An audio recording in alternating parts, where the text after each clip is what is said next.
This plague, the rioting is intensifying to the point where we may not be able to contain it. Why contain it? Let it spill over into the schools and churches. Let the bodies pile up in the streets. In the end, they'll beg us to save them. It's a strong belief of mine that 2001 was pretty much the single greatest year for first-person shooters. Among indisputable classics like Perfect Dark and No One Lives Forever, there was Deus Ex, a game that I'm sure tops many people's best-of lists. Deus Ex is an action-adventure slash RPG with first-person shooting elements, involving lots of customization options for the player, and a rich, deep, cyberpunk-themed storyline that tackles lots of mature themes, which are still relevant to this day. The more power you think you have, the more quickly it slips from your hands. You play as JC Denton, a recently inducted field agent working for an anti-terrorism organisation called UNATCO. The game's opening allows you to customise your character's name and appearance, whilst also giving you skill points to spend on specialising different abilities. Throughout the game you gain the ability to install augmentations, similar to the cyber modules in System Shock 2, which allow you to gain powerful new abilities, like increasing your resistance to bullets, through to cloaking and becoming invisible from enemy sight entirely. These augmentations can also be upgraded with canisters hidden throughout the levels. You can't swap them out once you've installed them, so you've got to be pretty mindful of the type of character build you're going for. Health is managed across all of JC's limbs instead of just a generic life bar, so if your legs take too much damage for instance, it will inhibit your movement speed. You regain health by applying medkits to the affected area, or by interacting with medical bots found throughout the environment. Now Deus Ex's biggest strength is by far its writing. My vision is augmented. And the fact that there really was no FPS game at the time that gave you this sort of freedom and choice in how to tackle your objectives. Throughout the game's lengthy campaign, you have the ability to dynamically affect the game world in multiple ways. From hacking into computers and disabling security systems through to killing off major NPCs. Or at least trying to. Stupid young rebel. These actions may have a small ramification in the way of changed character dialogue, or a huge ramification, possibly involving a character's death, or changing the way certain people treat you for the rest of the game. Have you heard from Paul? Nothing is really black and white, and every choice usually has a positive and negative result. Agent, you just got yourself killed. You will travel to places like Paris and Hong Kong, brought to life by the power of the Unreal Engine.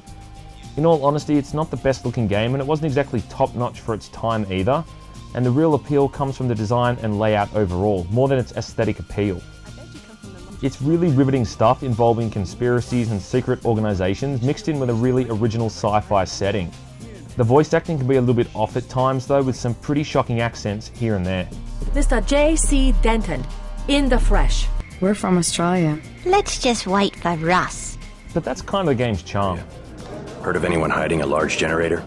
It would really be a crime to say anything about the story, and part of how it all pans out and changes depending on each player's personal choices is what makes this game so great. Sure. The soundtrack is also something of a masterpiece. It was composed by Alexander Brandon, who also worked on the Unreal series, and it's an awesome mix of dark techno, synth and electro. Almost 10 years later and I've still got the theme from the Hong Kong streets stuck in my head. You are an unfamiliar face on Tonochi Road. Now the biggest problem with Deus Ex is that its enjoyment level is very subjective. It's got a fantastic story and excellent writing, there's no arguments there, but the gameplay can really take a lot of time to get used to, and there's a lot of traps that first time players will probably fall into. Certain skills and augmentations are pretty much useless, and for a first time player, it can be easy to unwittingly waste points on them. A skill like swimming for instance never really needs to be trained at all, as there's no areas where swimming to progress is essential. Putting points into melee weapons can also be argued as something of a waste, as the game gives you an incredibly overpowered sword about halfway through the game that kills the toughest of enemies in 1 or 2 hits, even when the skill is completely untrained. But this does kind of encapsulate everything the game revolves around: experimentation. There's no right or wrong way to play the game, it's just about finding the way that works for you.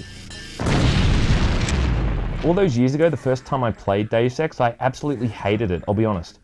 I didn't really understand how the different weapons worked, I wasted skill points into things that weren't very beneficial, and I just didn't experiment with different playstyles and always went in guns blazing. It wasn't until my second playthrough when things really started to click. I spent points on skills I knew I wanted to invest in, I paid a lot more attention to what NPCs said, and I really tried exploring the environments and experimenting with different tactics, instead of just trying the same failing method over and over until it happened to work. You have to really pick a certain skill or playstyle and just stick with it. By the end of the game, you're given enough points to master a single skill, maybe 2 if you've done a lot of the side missions, but that's about it. People who go into Deus Ex expecting to be able to shoot everyone in sight, collect every weapon and hack through all the alarm and door panels are in for a really bad time. And I think that's why the game is so crushing towards new players. They load it up having read about how amazing it is on a message board, expecting a good old time, not really knowing what they're in for. They'll see that first character creation screen, put a few points into rifles and explosives, and try to shoot their way through the first few levels, only to find themselves out of ammo and hitting nothing but air. Stealth is also pretty buggy. I mean, it revolves around enemies being either totally unaware to your presence or swarming your position with grenades and assault rifles. So when you try to take an enemy out, you pretty much want it to be instantaneous. With a weapon like the Tranquilizer crossbow, for instance, if it scores a direct headshot, then it's lights out for an enemy within 1 to 2 seconds. However, if it hits anywhere else other than the head, it can be anywhere from 5 to 10 seconds long before they take a siesta, during which time they can set off an alarm, run around alerting other enemies to your presence, or just be a general fucking nuisance. Even when this skill is mastered, it will still randomly miss the head for some bizarre reason and be anything other than a direct knockout, which can pretty much ruin that perfect stealth run you might have been going for. And this inconsistency with the hit detection carries across to all the weapons. Deus Ex isn't a shooting game per se, though it still does have a few areas where you're pretty much forced into fighting, so you're going to have to face it at one point or another. And I honestly think it's just not handled very well, which is something that I think most Deus Ex fans just aren't willing to admit. With the right skills, configuration and the know-how, it is possible to walk around like an indestructible killing machine, chopping up dudes with your laser sword and taking all but the toughest enemies down with nothing but a pistol. But this sure as shit ain't gonna happen for your first playthrough. And what it means is that the game is pretty unforgiving and brutal to newcomers. So if you are thinking of playing this game for the first time, just keep this in mind. Despite these little niggling issues, Deus Ex has still remained a favourite of gamers for over a decade. You know that old saying, every time you mention Deus Ex, someone will reinstall it? Well, yeah, there's a reason for that. Like leading a mouse to cheese. Aside from a few graphical updates, there's a few fan-made mods which try to address these types of issues with the game that I previously mentioned. The most popular of these is the Shifter mod.